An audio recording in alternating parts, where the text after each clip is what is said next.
So, let's get real. You've probably noticed that your body loves to embarrass you at the worst times. Like you raise your hand in class and boom, your armpit looks like it's been auditioning for a role in Titanic. You're just standing there doing absolutely nothing. Suddenly, drip, drip, drip, chur, sweating like you ran a marathon you didn't sign up for. And the question is, what's up with that?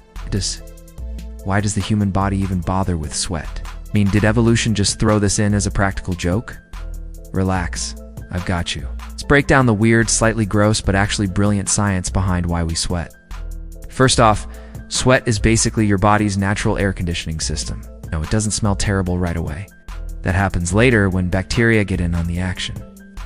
But the whole purpose of sweat is to cool you down before you spontaneously combust like a laptop from 2009. Your body is constantly trying to keep its temperature around 98.6 degrees Fahrenheit. And when you start heating up weather, it's because of exercise, stress, or you decided to eat a ghost pepper. Takawit flips the sweat switch. Tiny glands in your skin, called eccrine glands, pump out a salty liquid onto the surface. Then when that liquid evaporates, it takes some heat with it. It's basically your body saying, don't worry, I got this. Chill out literally now. Not all sweat is created equal. You've got two main types of sweat glands. Eccrine glands are everywhere, and they're the ones keeping you from melting into a human puddle when the AC breaks. But then there are apocrine glands, which are found in places like your armpits and other mysterious zones. Their sweat is thicker, and when bacteria munch on it, that's when you get the lovely aroma we call body odor. So, if you've ever wondered why your forehead sweat doesn't stink as bad as your gym shirt, yeah, that's why. Different glands, different chemistry, same overall theme, your body doing its weird science why thing. But here's the funny parts. Sweating isn't just about heat. Sometimes you sweat because you're stressed. You're not even moving, but you're sweating like someone just asked you to explain your internet search history. This is because of your fight or flight response. When your brain thinks you're in trouble, it cranks up adrenaline, which, among other things, tells your sweat glands to get busy. Because apparently nothing says I'm ready to face danger like moist palms. It's not exactly useful in modern life, but your body hasn't gotten the memo that you're not fighting saber-toothed tigers anymore. And here's a wild fact. Some animals don't sweat at all.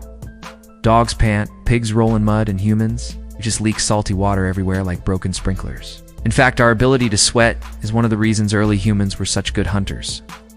Back in the day, we could literally chase animals for hours until they overheated and gave up.